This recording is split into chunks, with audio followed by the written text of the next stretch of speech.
अगर आपको अपनी जिंदगी में कोई दुख हो या कोई परेशानी हो या आप किसी ऐसे रास्ते में फंस गए हैं जिसके दो मार्ग है और आपको समझ नहीं आ रहा है आपको कौन सा रास्ता चुनना चाहिए, तो आज का यह वीडियो आप लोगों के लिए खास होने वाला है और आप बहुत शांत महसूस करेंगे। आपने यह कहावत तो अवश्य सुना होगा कि क्रोध से भ्रम पैदा होता है, भ्रम से बुद्धि व्यग्र होती है और जब बुद्धि व्यग्र होती है तब तर्क नष्ट हो जाता है और जब तर्क नष्ट होता है तब व्यक्ति का पतन हो जाता है।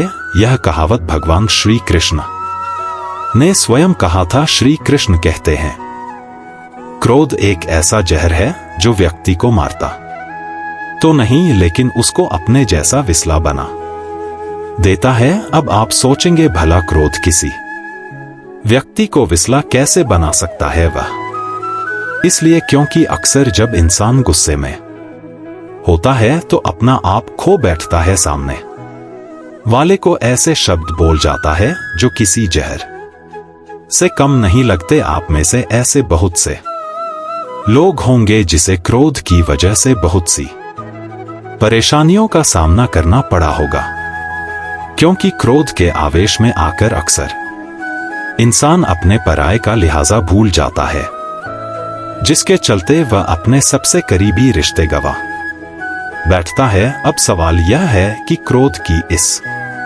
अग्नि को ठंडा कैसे किया जाए। हम आपको एक कहानी के माध्यम से समझाते हैं। प्राचीन समय की बात है, एक छोटे से गांव में एक बुद्धिमान गुरु रहते। उनके कई शिष्य थे जो उनसे ज्ञान और जीवन के महत्वपूर्ण सबक सीखने आते थे। एक दिन एक शिष्य बहुत गुस्से में गुरु के पास आया और बोला, गुरु जी, मैं आपसे बहुत गुस्से में हूं। मेरे मित्र ने मुझसे बहुत बुरी बातें कही और मैं अब उसके साथ संबंध तोड़ने जा रहा हूं। गुरुजी ने शांति पूर्वक मुस्कुराते हुए कहा, शांत हो जाओ और मेरे साथ आओ। वह शिष्य को एक शांत नदी के किनारे ले गए। नदी के पास पहुंचते ही गुरु ने कहा, इस पानी को देखो, यह बिल्कुल शांत है, लेकिन अगर तुम इस पर पत्थर फेंकोगे तो लहरें उठेगी। जैसे ही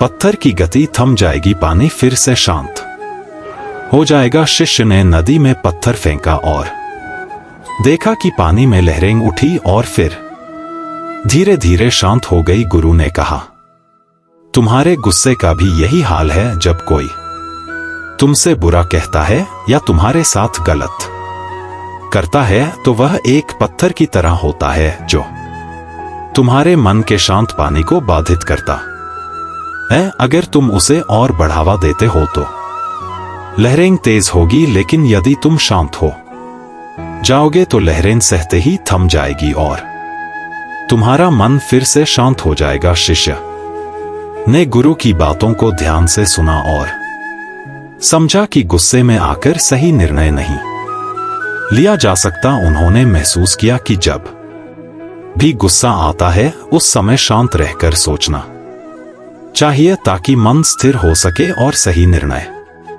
लिया जा सके। गुरु ने अंत में कहा, हर बार जब गुस्सा आए तो कुछ समय मौन रहो। जैसे नदी में पत्थर फेंकने के बाद पानी शांत हो जाता है, वैसे ही तुम्हारा मन भी शांत हो जाएगा और तुम अपने क्रोध पर विजय पा सकोगे।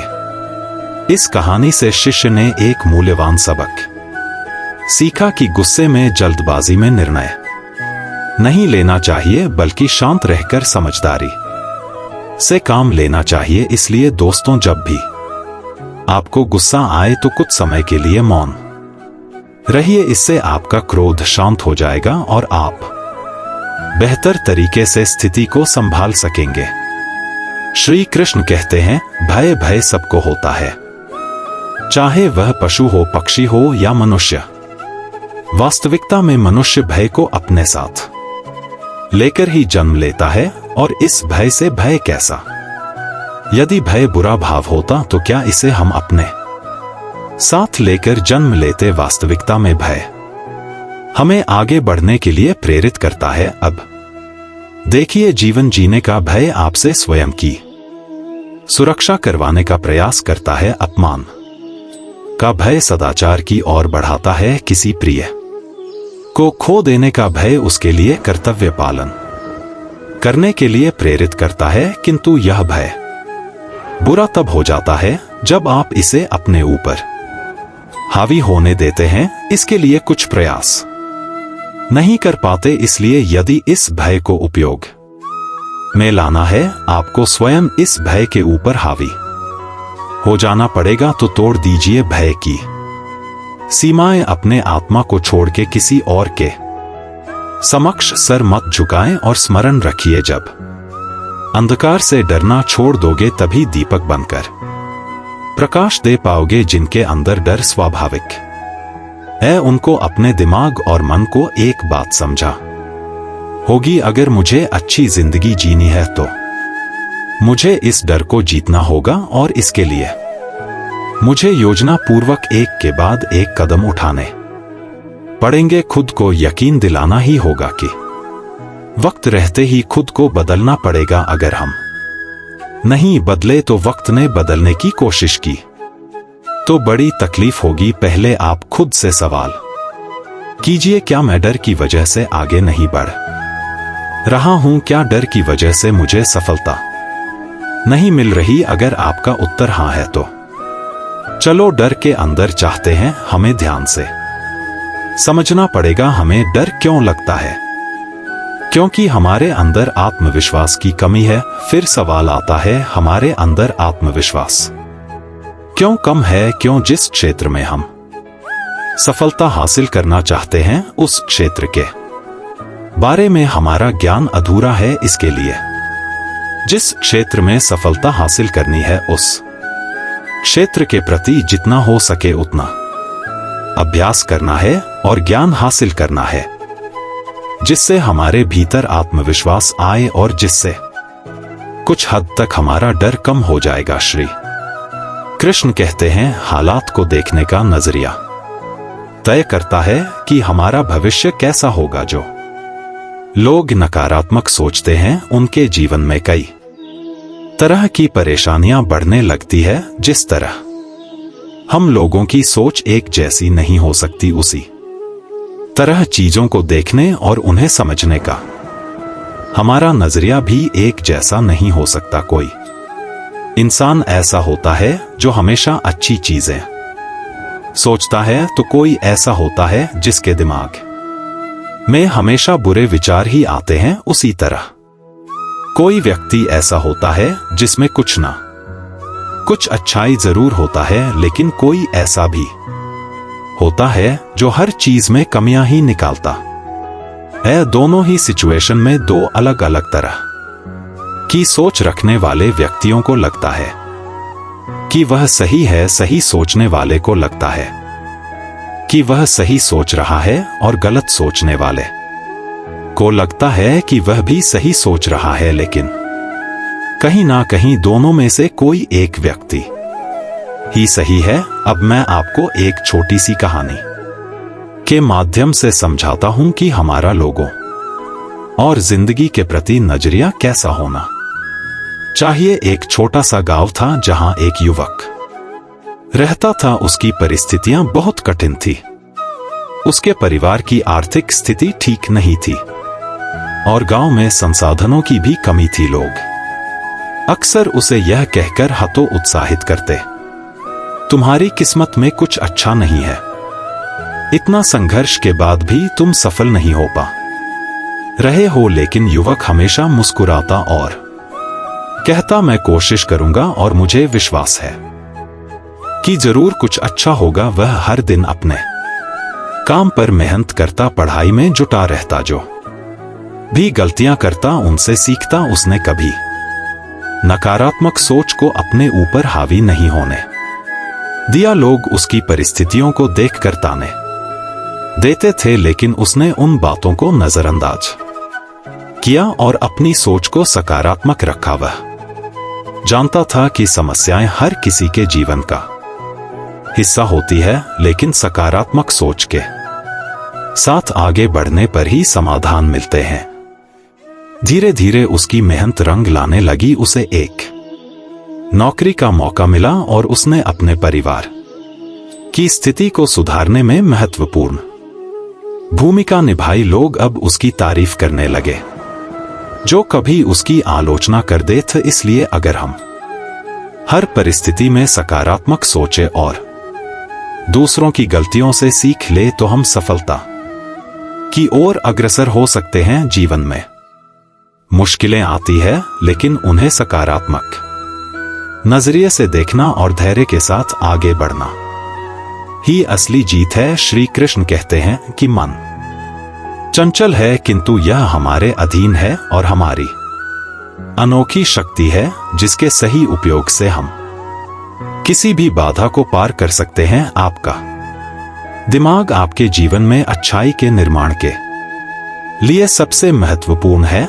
लेकिन अगर इसका सही उपयोग नहीं किया जाए तो यह आपके जीवन का सबसे विनाशकारी बल हो सकता है। आपका मन विशेष रूप से आपके विचार और आपके जीवन को प्रभावित करते हैं। इसलिए जीवन को सही तरीके से जीने के लिए हमारे मन पर बुरा प्रभाव होना चाहिए और यह हमारे अनुकूल ही कार्य करना चाहिए। भागवत गीता में भगवान श्री कृष्ण कहते हैं, मन का बेचैन होना उनका स्वभाव है। हमारे मन को लगता है अगर वह अलग अलग बातों के बारे में सोचता रहेगा तो हमें आने वाली हर मुश्किल और मुसीबत से बचा लेगा, पर ऐसा होता नहीं है। हम अपने जीवन का काफी अधिक समय सोच विचार करके परेशान होने में निकाल देते हैं। क्या आप कौवे को कह सकते हैं कि कॉक की आवाज ना करें, या फिर क्या आप किसी मेढक को कह सकते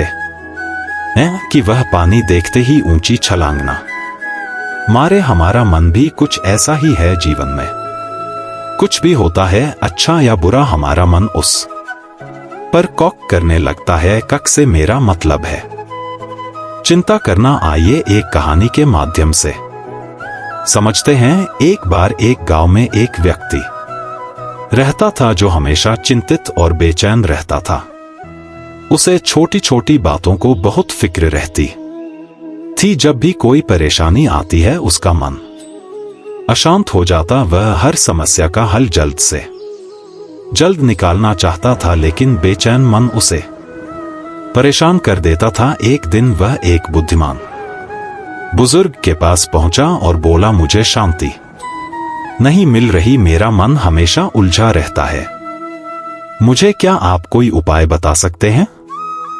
बुजुर्ग ने मुस्कुराते हुए उसे एक कांच का गिलास दिया जिसमें पानी भरा था और कहा, इसे बिना गिराए इस बगीचे के चारों ओर लेकर घूमो, लेकिन एक बात ध्यान रखना, तुम्हारा ध्यान सिर्फ इस गिलास पर होना चाहिए। वह व्यक्ति गिलास लेकर धीरे धीरे बगीचे में घूमने लगा। उसका पूरा ध्यान इस बात पर था कि पानी ना गिर जाए। वह बहुत सावधानी से चल रहा था। जब वह चारों ओर घूमकर वापस आया तो बुजुर्ग ने पूछा, कैसा महसूस हुआ? व्यक्ति ने कहा, मैंने गिलास को बिना गिराए संभाल लिया, पर इस दौरान मैं किसी और बात पर ध्यान नहीं दे पाया। ना ही मुझे कोई चिंता हुई, ना ही कोई बेचैनी। बुजुर्ग ने मुस्कुराते हुए कहा, यही जीवन का रहस्य है। जब हम अपने मन को किसी एक चीज पर केंद्रित करते हैं तो बाकी परेशानियां धीरे धीरे छोटी हो जाती है। हमारा मन शांत रहता है क्योंकि हम उन उलझनों पर ध्यान नहीं देते। जैसे तुमने सिर्फ गिलास पर ध्यान दिया, वैसे ही जीवन में जब तुम अपने काम और वर्तमान पल पर ध्यान केंद्रित करोगे तो मन शांत हो जाएगा। मन की शांति के लिए आवश्यक है हम वर्तमान में जिए, अपना ध्यान एक जगह केंद्रित रखें और छोटी छोटी परेशानियों को अपने मन पर हावी ना होने दे। जीवन में हमेशा चिंताएं रहेगी, लेकिन हमारा मन शांत तब रहता है जब हम खुद को उन चिंताओं से दूर रखते हैं और अपने काम पर ध्यान देते हैं। दोस्तों, इस वीडियो में बस इतना। मिलते हैं अगले वीडियो में। अपना ख्याल रखिएगा। जय श्री कृष्णा।